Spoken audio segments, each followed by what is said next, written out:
Let's jump into some of the news. So, as we said later in this episode, Diane will be on talking about, in part two, talking about code of conduct. But there's been some movement. We recorded that a couple of weeks ago, and Michael Graydon interview a couple of weeks, actually a month now. But since our conversation with Diane, there's been some movement on the file, as the policy-wonks would say. Talk about that a little bit.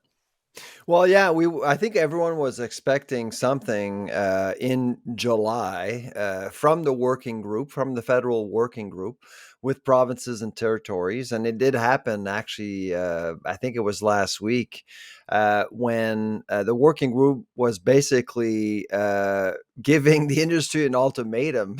I don't know how you read the statement, but I saw it as an ultimatum. You get a code. Get it done. Yeah, get it done. Get it done yourselves amongst yourselves, or else we're going to have to really come up with something, because we do recognize, the working group has recognized that there's a problem. In fact, as you know, Michael, I did meet with the working group, I think it was about 2 months ago, or maybe 3 months ago. And we did talk about the issues, and there is this recognition that something needs to be done. And so right now, what we're seeing is Ottawa basically asking the industry to get its act together to make sure that that practices are acceptable, ethically, morally acceptable. So it's great news, but I don't think it's over. I think there's still a lot of unknowns here. Is that how you read the statement from Ottawa? Yeah, it seemed to be very much so. This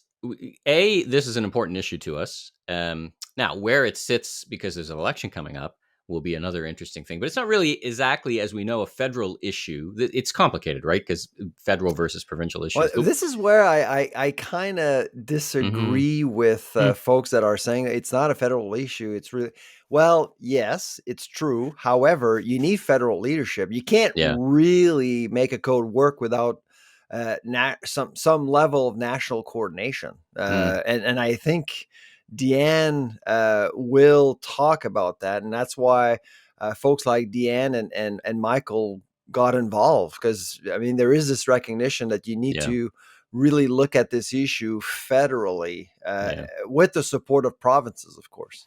Yeah, I mean, as you say, as a brand or as a retailer operating in Canada means if it doesn't get federally oversight, then you've just got this terrible patchwork to try to deal with across the provinces, which they deal with in things like recycling and all kinds of other policies. I mean, right down to, environmental issues, or like plastic bags goes right down to the municipalities, which is just, crazy. Across the street, literally you could have stores on both sides of the street with different rules about plastic bags.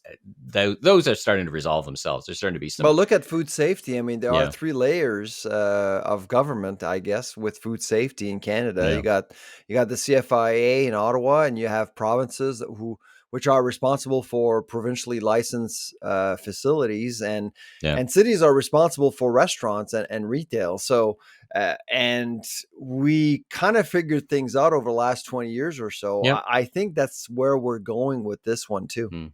Well, the good news, I mean, if you take that example, the good news is our fruit supply chain is very safe, right? We, despite or notwithstanding kind of daily recalls, we don't usually have a lot of them. I mean, we have some problems with, with fresh vegetables and stuff coming up from the U.S. But generally, the food, our food is. You've made this point many, many times. Canada is a leader in food safety. So, anyway, we're a little off topic, but anyway, as you said, the code of conduct sounds like it's moving. I guess something might happen, left, right, or center. I expect an election call this late summer, early fall. I saw there's been an election called in Nova Scotia, so you got one coming yourself. Yeah, we're in the middle of an election, and by the time we get to our next episode, we'll know who our next premier will be. So, what are the key issues? What are the key issues for Nova Scotians? What anything in our range in the food policy area? Well, if you're asking me, or if you're asking what we are likely to talk about by the time we get to the election on August 15th, in my view, the most important issues for the province, the economy comes first, absolutely. Immigration would be second, as far as I'm concerned. And rural communities. There are over 1,500 Mm, municipalities outside of Halifax in Nova Scotia. Many of them have a population of under 20, mm, and and I'm not kidding here. So wow. there's a lot of governance to support few people, Yeah. and I think right now what we need to think about as a province is how do you populate, Mm, regions? How do you create jobs in regions? Because that's how you're going to populate yep. regions. Really, The how do economic you grow economy? opportunity. Yeah. Because Halifax is booming. I think Yeah. if you come to Halifax, like many urban centers in Canada, the economy is actually doing fine. It's just Yeah. outside, and it's the same in New Brunswick, same in other places in the country. So that to me, that would be the Mm, top priorities. But unfortunately, I suspect that healthcare will be talked about quite a bit in light of the COVID, of course, yeah. because we did lose a lot of people in healthcare homes, in senior homes, like Mm. Quebec, actually, but Like Ontario, I think like that's Ontario. like So I every suspect that province it's going needs to come to, up a lot. Yeah, yeah, every province needs to look hard at that issue.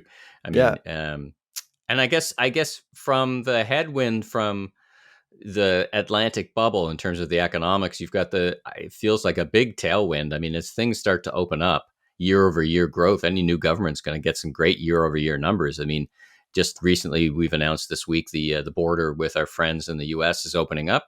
yeah, That's great for tourism in Halifax and Nova Scotia and the Maritimes, yeah. the Atlantic provinces. So that's all great.